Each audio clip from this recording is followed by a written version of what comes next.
이제 여섯 번째 교회입니다. 빌라델비아 교회인데요. 빌라델비아 교회가 있었던 이 빌라델비아 지역은 그 지역 자체부터 어떤 특별한 이야기가 전해져 내려오고 있습니다.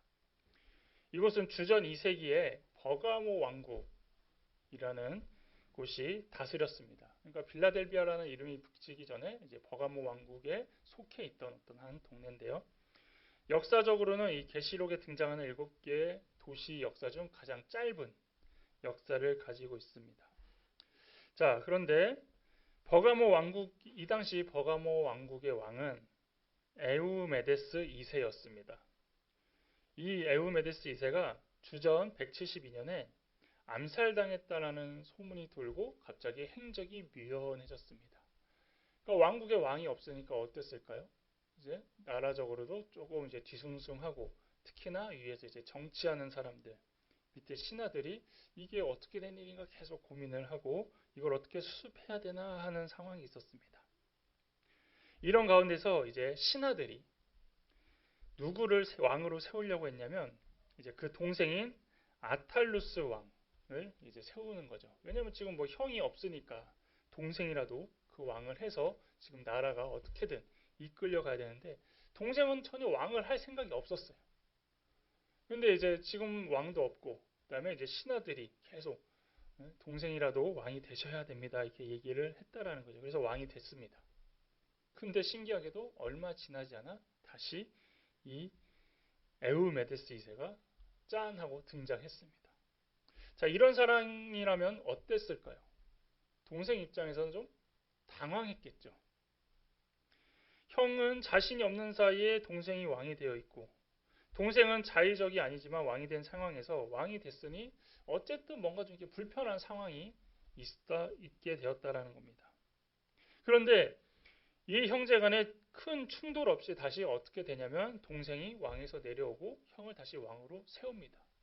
그래서 우리나라 뭐 역사나 대부분 세계적 역사를 보면은 이 왕에 대하여 항상 치열하게 싸웠잖아요. 그래서 누가 왕이 될 것이냐, 그리고 누구 자녀를 왕으로 세울 것이냐. 이런 부분에 비하여 이 형제는 전혀 그런 문제가 없이 형은 왕이 되고 동생은 그냥 왕에 관심이 없다기보다는 그냥 욕심이 없는 것 같습니다. 그래서 아무 문제 없이 그런 불평한 상황에서도 다시 왕이 복귀가 되고 동생은 다시 왕 자리에서 내려왔다라는 것이죠. 그리고 형도 거짓 소문을 믿고 오해해서 그 동생이 왕이 됐다라는 것에 대해서 이해를 했습니다. 그렇지, 이런 상황에서 왕이 될 수밖에 없었다는 걸 알기 때문에 동생이 왕이 됐다는 것에 대하여 크게 막 분노하거나 그런 거 없이 용서하고 모든 오해가 풀어졌다라는 것이죠. 자, 이런 상황에서 시간이 지나고 주전 168경에 이제 로마 제국이 이 지역을 통치하기 시작합니다. 그리고 이제 입맛에 맞게 빌라델비아를 다스리려고 했습니다. 그런데 이 에우메데스 2세가 저항하고 이제 거칠게 반항했다라는 거죠. 왜 로마 입장에서는 이제 불편하고 이 왕을 어떻게든 갈아야 이제 자신들의 마음대로 할 수 있기 때문에 누구를 이용할까 봤더니 다시 동생인 아탈루스에게 접근하는 겁니다. 왜 그랬을까요? 가족을 건드려야 가장 이 욕심을 부리고 왕의 자리에 대하여 쉽게 접근할 수 있었다라고 생각했기 때문이죠. 그래서 그를 부추겨서 형을 제거하고 왕권을 차지하면 우리 로마 제국이 당신이 왕을 하는데 어려움이 없도록 지지하겠다라고 계속 유혹을 했습니다. 그런데 이런 로마의 집요한 유혹 가운데 동생인 아탈루스는 모든 것을 거부하고 주전 159년에 이제 형이 죽어서 왕위를 내려놓을 때까지 끝까지 버티고 왕이 되지 않은 이런 이야기가 있다라는 것이죠. 그래서 이런 아름다운 이런 형제간의 이야기를 그 많은 사람들이 듣고 지금까지 내려온 것이 그래서 이제 이 도시의 이름이 필라델피아가 됩니다. 미국의 도시 이름 필라델피아가 아니라 그 지역 자체가 원래 이제 필라델피아인데 이제 성경에서는 빌라델비아, 그러니까 이제 발음 차이인 거예요. 그래서 빌라델비아라는 이름이 그때 이제 생겼다는 것이고 어떤 의미냐면 사랑을 의미하는 필로스, 그리고 형제를 의미하는 아델포스. 그래서 이렇게 합해서 형제예, 형제사랑이라는 도시 이름이 바로 빌라델비아의 뜻입니다. 자, 그리고 이제 우리가 계속 이 일곱 교회를 할 때 지형적인 특징을 한번 보면은 이런 빌라델비아의 도시의 특징 가운데 이제 지형적으로는 4대 남동쪽 48km 지점에 위치해 있다라는 것이고, 트롤루스 산맥 근처에 코가미스 강의 계곡에 위치해 있었다. 그러니까 그냥 일반적인 평지와 산간을 끼고 있는 장소에 있었고요. 근데 어떤 특징이 있냐면 지진이 많이 일어나는 지역이었다고 합니다. 그래서 AD 17년에 큰 지진으로 인하여서 그 주위에 크고 작은 도시가 한 10개 정도 파괴됐을 때 누가 도와주냐면 로마 황제가 도와줍니다. 그래서 로마 황제인 티베리우스가 새롭게 도시를 좀 이렇게 재건하게 도와줬다라는 것이죠. 그리고 이것에 대하여 이제 사람들이 감사한 거예요. 아, 이렇게 어려운 상황 가운데 로마 황제가 도와줬다라고 해서 그 도시를 네오 가이사랴라고 부르기도 했고요. 그 이후에 이제 그거에 감사하고 또 로마의 법에 따르기 위하여서 여러 가지 황제 신상을 세워 그를 경배하던 곳이 바로 이 빌라델비아 지역의 이제 전체적인 상황이었습니다. 자, 그럼 성경에서는 이제 이 빌라델비아 교회에 대하여 뭐라고 얘기하고 있을까요? 첫째, 수신자는 빌라델비아 교회 사자들에게 이렇게 편지를 보낸다고 이야기를 하고요. 여기서 이제 나타나는 예수님의 이름은 거룩하고 진실하사 다윗의 열쇠를 가지신 이로 예수님을 표현합니다. 그래서 열면 닫을 사람이 없고 닫으면 열 사람이 없는 그인데 이거는 이제 뒤에 설명을 할 거고요. 칭찬을 합니다. 작은 능력을 가지고도 예수님의 말씀을 지키며 예수님의 이름을 배반하지 않았다라는 이런 칭찬을 받는 것이고, 네 번째, 이제 책망이 없어요. 그래서 이 계속 일곱 교회를 설계하면 힘든 게 뭐냐면 계속 한국 교회도 비판해야 되고 우리의 삶을 비판해야 되고 그래가지고 좀 이제 뭐 비판만 하는 것처럼 이제 보일 수가 있는데, 다행히 이번 빌라델비아는 이 비판 받거나 책망 받는 게 없어서 조금 그런 부분에서 좀 편합니다, 설교하기가. 그래서 책망 받지 않아요. 그러면 여기는 어떤 믿음과 어떤 신앙을 갖고 있기 때문에 이런 칭찬을 가졌는지를 볼 수 있게 되고요. 이제 권면을 합니다. 그럼에도 책망이 없다고 해서 권면을 안 한 게 아니라 가진 것을 굳게 잡아 아무도 내 면류관을 빼앗지 못하게 하라. 그래서 그 교회에게 권면하셨어요. 이렇게 얘기를 하셨고, 그래서 귀 있는 자는 성령의 교회들에게 하시는 말씀을 듣게 하시고 어떤 약속을 주시냐면 내 하나님 성전의 기둥이 되게 하고 하나님의 이름과 새 예루살렘의 이름과 나의 새 이름을 그의 위에 기록하겠다라는 이런 말씀을 받은 교회가 바로 이 빌라델비아 교회입니다. 자, 형제의 아름다운 전통의 도시에 위치한 이 빌라델비아 교회에 소개되는 예수님은 바로 7절에 나와 있습니다. 우리 한번 다시 보시면 빌라델비아 교회의 사자에게 편지하라. 거룩하고 진실하사 다윗의 열쇠를 가지시니 곧 열면 닫을 사람이 없고 닫으면 열 사람이 없는 그가 이르시되. 자, 이렇게 항상 그 교회에 소개되는 예수님은 어떻다고 했죠? 그 교회의 신앙생활과 밀접함이 있던지 아니면 그 지역에 밀접함이 있던지 아니면 그 교회의 영적 상태와 밀접함이 있다라고 얘기를 했는데, 여기서는 이제 예수님을 두 가지로 표현을 합니다. 빨간 글씨로 우리 거룩하고 진실하사 이렇게 되어 있고, 또 다윗의 열쇠를 가지시니로 이제 예수님을 표현을 하는데, 이거는 어떤 부분을 이야기하냐면 먼저 거룩하고는 원어로 호하기오스라는 단어로 그 거룩하신 자라는 뜻입니다. 그래서 하나님을 칭하는 대명사라고 해요. 그래서 거룩한 분은 하나님에게만 쓸 수 있는데 예수님한테 썼다라는 것은 바로 예수님의 신성을 나타내기 위하여서 이런 표현을 썼다라는 것입니다. 그리고 예수님을 세상과 구분된 분으로 경배받기 위한 하나님이다 라고 해서 그런 부분을 표현하기 위해서 이렇게 호하기오스라는 단어를 썼고요. 그다음에 진실하사라는 것은 호 알레디노스인데 이것은 그 진실한 자입니다.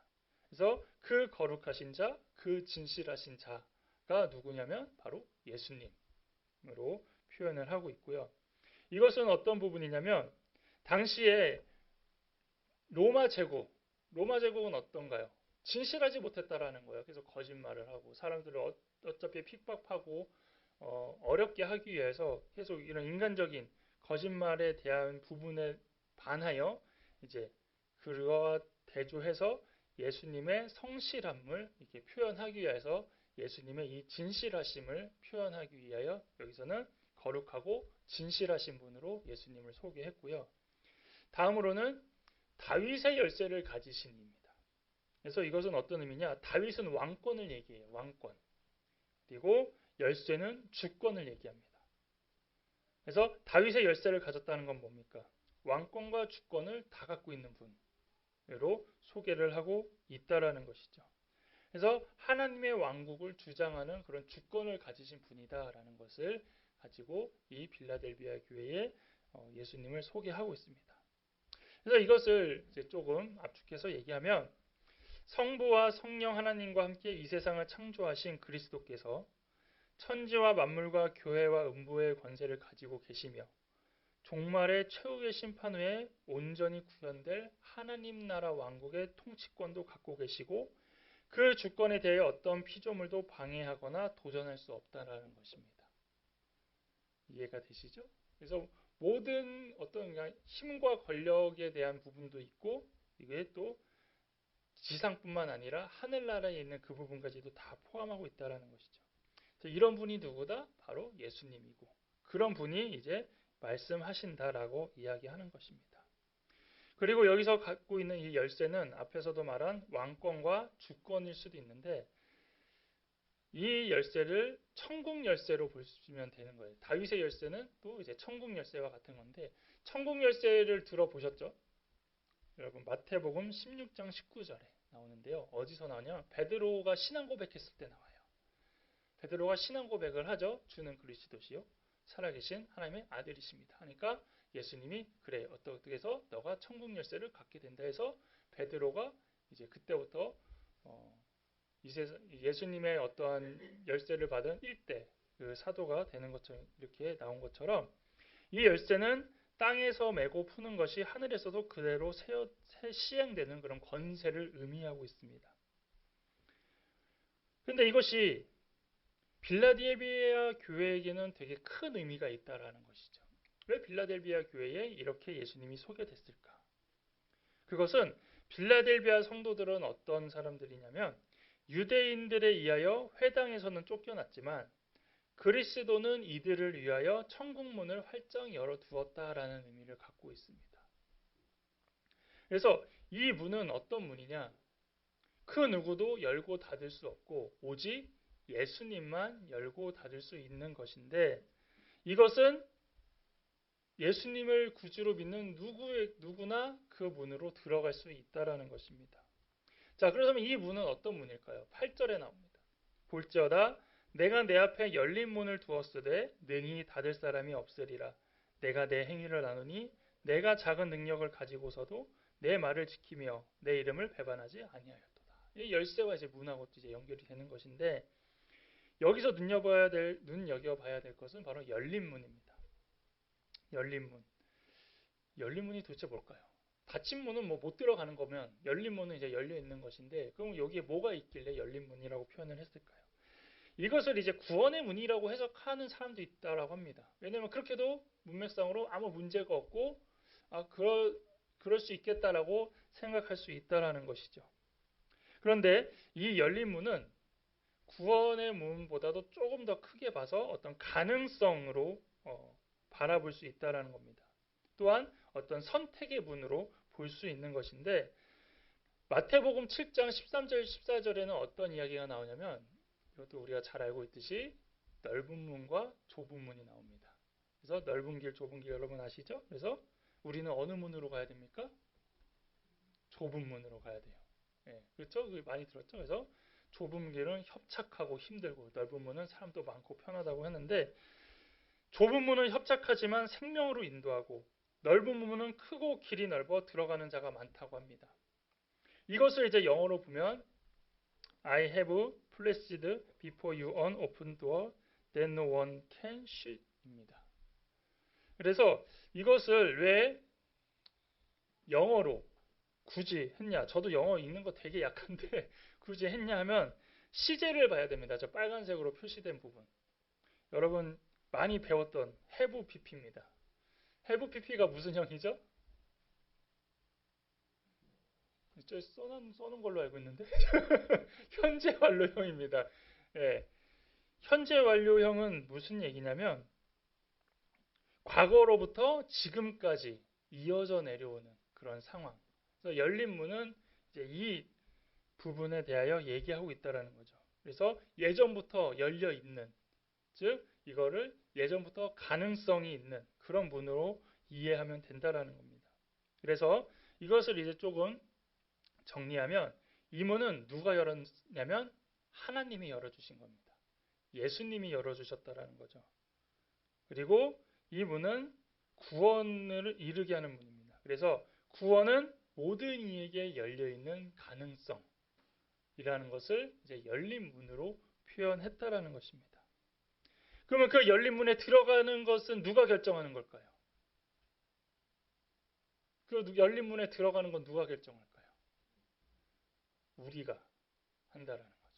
하나님께서는 구원의 문, 이미 다 누구에게나 구원을 받을 수 있는 조건과 여건을 허락해 놨지만 누가 마지막에 고백을 해야 돼요? 우리가 고백할 수 있으면 들어가는 거예요. 근데 우리가 그것을 고백하지 못하면 그 문은 열려 있어도 들어갈 수 없다라는. 그래서 가능성이라고 표현한 건 뭐냐면 누구는 구원받고 누구는 못 받는다. 이게 아니라 누구에게나 구원을 받을 수 있는 가능성을 열어놨다. 하지만 그 응답은 이제 너희가 해라. 그 부분을 얘기하고 있습니다. 그래서 이 구원의 문은 사람이 열거나 닫을 수 없고 우리가 할 수 있는 것은 오직 하나님이 행하신 일에 대하여 응답하는 것뿐이라는 것을 이야기하고 있습니다. 자, 이어서 내가 작은 능력을 가지고도 내 말을 지키며 내 이름을 배반하지 않았다라고 이렇게 표현을 합니다. 그것은 즉 그들이 열린 문, 좁은 길, 구원의 기회에서 하나님 앞에 옳은 선택을 했다는 칭찬입니다. 자, 앞에서 열린 문이라는 그 문을 하나님이 가능성을 열어놨는데 그거에 대하여 이제 응답한 것이 좁은 길로 갔고 구원의 길에 대하여 하나님이 원하시는 대로 그대로 살아서 그것을 선택했다. 그래서 내가 칭찬한다. 지금 그렇게 이야기를 하고 있다라는 것이죠. 그래서 그들은 언제나 좁은 문을 향해 늘 선택의 삶을 살았다라는 것입니다. 우리들도 항상 다양한 어려움과 힘든 가운데 살고 있지만 이것이 인생이다. 인생은 원래 이런 거다라고 받아들이며 살아갈 때가 참 많이 있다라는 것이죠. 그런데 우리는 이것이 인생이 아니라 어쩔 때는 이렇게 살아가기를 우리는 선택한 것이 아닌가라고 볼 수 있는 겁니다. 왜 그렇습니까?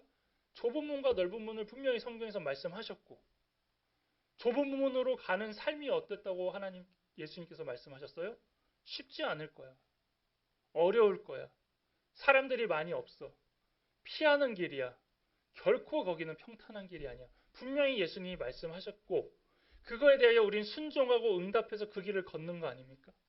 그러니까 똑같은 어떤 어려움, 똑같은 고통이라고 느낄지라도 우리가 보는 시각은 세상 사람들이 보는 어떤 인생으로 표현하는 게 아니라 말씀으로 봤을 땐 이렇게 살아가고 이런 선택이 바로 좁은 길을 걷기 위한 선택이고 그것이 또 하나님이 원하는 모습이기 때문에 우리는 그렇게 살아간다라는 것을 인정하면서 그것을 피하려고 하는 게 아니라 그 길을 끝까지 걸어가고 힘들 때는 이제 하나님 앞에 붙잡히는 삶을 살아가는 그런 모습을 해야 된다라는 것이죠. 그리고 하나님은 그것을 이제 옳다고 이야기하신다라는 것입니다. 또한 빌라델비아 교인들은 작은 능력으로 주님의 말씀을 지키며 그 이름을 배반하지 않았는데 이것은 무슨 얘기냐면 이 빌라델비아 교인들은 이 세상적으로 신분과 지위가 그렇게 크지 않았다라고 합니다. 어떤 공무원이나 이런 그거 별로 없고 또 재산도 많지 않은 사람들로 이제 보고 있습니다. 그 이유는 무엇이냐면 신앙적 정절을 지키다 보면은 사회적으로는 결국은 외면당할 수밖에 없고 인정을 못 받을 수밖에 없는 위치이기 때문이라는 거죠. 현실적으로도 어떻습니까? 되게 불법으로 살아야 되고 이렇게 하면 안 되는데라고 하면서 어떨 땐 라인을 타야 되고 그런 모습으로 살다 보면 높은 자리도 올라갈 수 있지 않습니까? 근데 정말 신앙을 잘 지키고 제대로 하려고 하면은 하나님의 큰 은혜가 아닌 정말 일반적으로 했을 때는 그렇게 큰 자리에 가지도 못하고 이렇게 편히 사는 것이 쉽지 않다라는 것이죠. 그래서 그 결과로 교인들은 가난해질 수밖에 없었고 사회의 하층민으로 살 수밖에 없었다라는 것이 이제 일반적인 신학자들의 이런 의견인데, 그래서 이 사람들이 붙잡을 수밖에 없었던 건 뭐냐면 결국 예수님밖에 없었다라는 거죠. 즉 예수님을 진정으로 사랑했기 때문에 예수님의 말씀을 끝까지 지켰고 세상의 그런 명예와 부와 유혹과 무력에 대해서는 크게 관심도 없고 의미도 없게 살았다라는 것입니다. 그러다 보니까 도리어 신앙의 절개를 지킬 수 있었다라는 것이죠. 우리도 가끔 이제 기도하거나 좀 고민을 할 때 어떤 부분에서 고민합니까? 이 세상적인 어떤 부분을 날 때 이게 정말 하나님이 원하시는 자리일까? 이게 정말 하나님이 원하시는 방법일까? 그렇게 살아가지만 더 정확히 봤을 때는 그 가운데 우리도 모르는 여러 가지 유혹과 여러 가지 모습들이 있다라는 것이죠. 우리도 얘기하잖아요. 돈도 필요 없어요. 명예도 필요 없어요. 찬양으로도 하지만 막상 그런 자리가 오면 어떻습니까? 하나님 감사합니다 해서 다 하나님이 주신 것처럼 받아들일 때가 있는데, 그러다 보면 이제 흔들릴 때도 있고 유혹이 커질 때가 있고 그러면서 또 시험에 들 때가 있다라는 겁니다. 근데 도리어 그냥 하나님의 말씀대로 명예도 필요 없고 뭐 돈이 많아도 필요 없고 그래도 난 그냥 하나님 앞에 기쁨으로 살고 이게 전부라고 생각하면은 그런 유혹과 그런 모습으로 인하여서 우리가 굴하지 않고 그 신앙들을 지켜나가게 될 수 있고, 빌라델비아 성도들이 이제 그런 부분을 가지고 칭찬을 받았다라는 것입니다. 그래서 이제 예수님께서는 이 빌라델비아 교회의 교인들을 사랑하는 그 증거를 보여주시는데요. 9절에 보라 사탄의 회당 곧 자칭 유대인이라 하나 그렇지 아니하고 거짓말하는 자들 중에서 몇을 내게 주어 그들로 와서 내 발 앞에 절하게 하고 내가 너를 사랑하는 줄을 알게 하리라 라고 말합니다. 빌라델비아 교인들은 이제 나름대로 신앙생활을 열심히 하는데 이제 영적으로 좀 공격하는 부류가 있었는데 그 대상이 바로 유대인들입니다. 이거는 잘 이해해야 되는 부분이 뭐냐면 이제 유대인들이면은 똑같이 하나님을 믿고 예수님을 따르는 사람이라고 생각할 수 있는데, 성경에서는 유대인들은 율법주의자고, 그다음에 지금 우리가 보는 것은 우리는 지금 뭐 개신교라고도 얘기하지만 다른 의미입니다. 유대인들과 이제 다른 이제 기독교인이라고 표현을 하죠. 그래서 유대인들과 지금 기독교인이 정확히 나눠져 있는 상황이라는 겁니다. 그래서 이 사탄의 회당이 곧 유대인들입니다. 그래서 유대인들은 율법을 지키고 자기 법대로 살지만 하나님의 눈에서는 그보다 사탄의 회당도 없고 그처럼 사탄짓 하는 사람들이 없다라고 이렇게 표현을 하는 것이죠. 그래서 신앙생활을 하는데 가장 큰 어려움을 주는 게 도리어 유대인들이었다라는 것입니다. 그리고 예전에 한번 얘기했을지 모르지만 로마인들이 기독교인들을 핍박할 때 힘을 실어준 게 유대인들입니다. 원래는 로마인들이 유대인들은 핍박하지 않았습니다. 왜냐하면 그들에 맞춰서 다 이렇게 따라갔기 때문이죠. 근데 유대인들 입장에서는 똑같이 예수님을 믿는다는 이유만으로 똑같은 대우 받는 게 또 싫은 거예요. 그러니까 우리는 그거죠. 정통과 이단으로 생각하면 되는 거예요. 저희는 정통과 이단을 정확히 나누고 있잖아요. 교회 안에서는 누군지. 근데 위에서 봤을 때는 이단이랑 교회 정통이 똑같아 보이는 거예요. 그러니까 이제 위에서 로마에서는 이제 기독교와 유대인도 똑같이 보는데 이제 유대인들이 그게 마음에 안 드니까 이것을 가지고 이제 로마인을 통하여 핍박하게 하고, 또 유대인들은 자기들의 어떠한 여러 가지 모습을 가지고 핍박하는 모습이 계속 이어져 내려와 있다라는 것이죠. 그래서 유대인들은 겉으로는 경건한 척하지만 실상은 거짓말쟁이다라고 말하고 있고, 이런 자들과 이제 영적 전쟁을 할 때 결국은 그리스도의 도움이 없으면 질 수밖에 없다라는 겁니다. 그래서 주님께서는 빌라델비아 교회는 높이고 원수들을 부끄럽게 하겠다는 겁니다. 뭐라고 되어 있습니까? 거짓말하는 자들 중에서 몇을 내게 주어 그들로 와서 내 발 앞에 절하게 하겠다. 그러니까 지금 너희를 핍박하고 있는 그 유대인들 가운데 몇 사람, 이게 뭐 수로 몇 사람인지 아니면 어떤 적은 수를 표현하는지 모르지만 그 사람들이 도리어 너에게 와서 용서를 구하고 그다음에 너 앞에서 굴복하게 해서 이 모습 자체가 내가 너희를 사랑하는 모습으로 보여주겠다라고 말하고 있는 것입니다. 그래서 이 부분은 어떻게 이해하시면 되냐면 시편 23편 5절에 주께서 내 원수의 목전에서 내게 상을 차려주시고, 이 부분입니다. 지금 원수가 우리 앞에 있으면 우리는 바들바들 떨고, 우리는 어떻게 이것을 이겨내야 될까, 어떻게 저 원수를 이겨야 될까, 그런 고민을 하는 가운데 상을 차려주신다는 건 뭡니까? 걱정하지 말고, 도리어 그거에 대하여 두려워할 필요도 없고, 도리어 그것을 즐길 수 있는, 원수에게 두려워 떠는 게 아니라 원수가 우리를 보고 떠는 모습, 그런 모습으로 만들어 주겠다라는 것이죠. 그리고 유대인들이 새로운 영적 이스라엘인 교회의 무릎을 꿇는다는 것은 모든 열방이 이스라엘에게 나아온다는 이사야의 비전이 성취되는 것과도 연결이 되어 있습니다. 그래서 하나님께서 그런 방법으로 내 사랑을 너에게 보여주겠다라고 힘을 더하여 준다라는 거죠.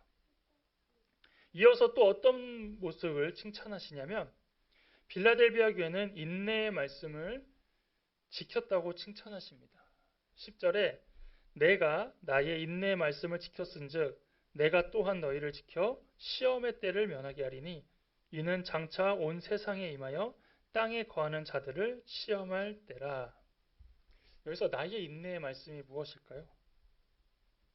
이것은 예수님께서 평소에 인내하라라고 말했던 그런 인내하라는 말씀도 될 수 있지만, 빌라델비아 교회의 상황으로 봤을 때는 십자가에 못 박히시기 전까지 인내하신 예수님의 모습을 본받아 세상 환난 중에 참고 인내하는 모습으로 이해할 수 있다는 것이죠. 그러니까 일반적으로 그냥 참아 이게 아니라 예수님의 모습, 빌라델비아 교회에 맞춰서 예수님의 모습을 봤을 때 예수님은 십자가에 못 박혀 죽으실 때까지 결코 자신은 신적인 부분을 드러내지 않으셨다라는 거예요. 우리 십자가 지실 때 그 생각 많이 하잖아요. 예수님이 저 때 그냥 내려오셨으면 어땠을까? 그렇죠? 내가 하나님이다. 내가 예수님인데 이럴 수 있어. 그런 다양한 예전에 상상들을 했는데 그 모습을 얘기하는 거예요. 예수님이 끝까지 참으셔서 그걸 드러내지 않으시고 죽으시는 그 모습. 그래서 그런 모습까지 인내한다는 것을 여기서 보여주는 것입니다. 자, 그런데 이런 것처럼 우리가 세상 가운데 있는 다양한 환난과 고난을 그렇게까지 참으라는 것입니다. 그러면 어떻게 해주냐? 평소에 말씀을 지키며 산다라고 말하는 것, 우리가 말씀대로 산다라는 것, 이것은 우리 뜻대로 사는 것이 아니라 언제나 어디서나 죄에 가까운 우리가 참고 견딜 때에 하나님의 말씀대로 살 수 있기 때문에 인내가 필요한 것을 말하고 있다라는 것이죠. 즉 우리가 인내하지 못하는 만큼 죄를 자주 짓게 되고, 우리가 인내하는 만큼 죄가 줄어든다라는 얘기입니다. 우리가 죄를 안 지어야 되는 이유는 무엇입니까? 하나님이 하지 말라고 했기 때문에. 그래서 지으려는 죄를 참는 거예요. 계속 하나님 말씀대로 하면 참아야 돼, 버텨야 돼, 이거 넘어가면 안 돼, 속으면 안 돼, 계속 참고 이게 지금 말씀을 지키며 산다, 인내의 말씀으로 산다, 지금 그 부분을 이야기하고 있다라는 것이죠. 그래서 이렇게 교회가 버티며 살아가며 주의 말씀을 지키며 살아간다라면 교회가 신실하게 말씀을 인내하고 지킬 때에 이제 주님께서는 그 교회를 지켜주신다라는 것이죠. 빌라델비아 교회가 인내로 주님의 말씀을 지켜냈기에 예수님께서도 교회를 시험의 때에 면하게 해줄 것을 약속해 주신다는 겁니다. 그래서 교회에 어려움이 있으면 그런 해왔던 모습을 보고 이것을 벗어날 수 있도록 예수님이 도움을 주신다는 것이죠. 또한 빌라델비아는 어떤 것으로 칭찬을 받았냐면 작은 능력을 가지고도 칭찬을 받은 교회입니다. 작은 능력으로 칭찬받는 것, 우리가 성경에서 어디서 볼 수 있냐면 달란트 비유가 생각이 납니다. 달란트 비유에서 주인이 종에게 칭찬할 때 항상 쓰던 용어가 있죠. 뭐라고 했습니까? 너가 적은 것에 충성했으니, 너가 작은 것에 충성했으니, 이렇게 표현하고 있다는 거죠. 지금 필라델비아가 그런 모습입니다. 작은 능력에도 너가 잘하였다라고 말하고 있는 것이죠. 그렇다면 우리는 이제 하나님 앞에서 어떠한 모습으로 칭찬받을 수 있을까요? 지금 빌라델비아가 여러 가지 칭찬받은 것을 이렇게 소개했는데 우리 모두 다 주님께 칭찬받고 싶어 하잖아요. 그런데 주님은 우리의 어떤 모습을 가지고 이제 칭찬하실지를 한번 고민해 보시라는 겁니다. 교회의 규모, 교회의 편리함, 교회의 음향, 교회의 숫자, 교인의 직업, 교인의 숫자, 이걸 가지고 야, 부흥시켰구나. 야, 건물 잘 지었구나. 야, 좋은 자리에 자리 잡았구나. 이렇게 칭찬하진 않으실 거란 겁니다. 아마도 복음과 진리를 목숨 걸고 지키는 것을 보면 칭찬하지 않으실까요? 야, 그렇게 힘든 가운데서 복음을 전하려고 했구나. 그렇게 어려운 가운데서도 말씀을 지키려고 노력을 했구나. 그렇게 사람들이 알아주지 않았지만 나만을 보며 붙들며 그렇게 신앙을 유지하고 있구나. 이런 모습으로 하나님은 우리를 칭찬하지 않으실까요? 그래서 우리는 최선을 다해야 된다는 겁니다. 우리가 복음의 목숨을 걸어야 된다. 진리의 목숨을 걸어야 된다. 이렇게 얘기를 하잖아요. 작은 능력으로 가지고 살아야 된다. 말씀대로 살아야 된다라고 얘기를 하잖아요. 그럼 정작 그게 뭐냐는 거예요. 그게 바로 최선을 다하라는 것입니다. 하나님께서는 우리가 인생에서 대박치는 것을 원하는 것이 아닙니다. 물론 그렇게 사용하실 수도 있습니다. 그런 사람도 필요합니다. 하지만 주어진 상황과 조건에서 최선을 다하여 살고 있는지를 보신다는 거죠. 그리고 그런 사람을 하나님은 직접 또한 쓰셨다라는 겁니다. 저도 이렇게 말씀을 준비하다 이 부분에 대하여 묵상할 때 이런 생각이 들었어요. 제 목회를 한번 되돌아봤습니다. 앞에서 얘기했던 부분, 교회의 규모, 교회의 편안함, 제가 다 꿈꿨던 겁니다. 저도 저런 교회에서 목회까지는 아니어도 설교 한번 해보고 싶다. 이런 것도 해봤습니다. 그런 상상도 해봤었는데 그런 상상 가운데 현실을 봤을 때에 목회의 회의가 드는 거예요. 예. 물론 이제 목회를 못 하시는 분은 이제 저도 막 이렇게 욕도 하고 막 이제 일명 이제 까기도 하지만 그거에 비해 또 목회를 되게 잘하는 분들도 많이 있습니다. 그리고 다양한 아이디어와 재치로 목회를 신선하고 재미있게 하는 부분도 있고 또한 어렵고 힘든 시기에 목회 은퇴하여 부담 없이 사는 분들이 부럽기도 하면서 그런 부분에서 내가 지금 하는 목회는 뭔가?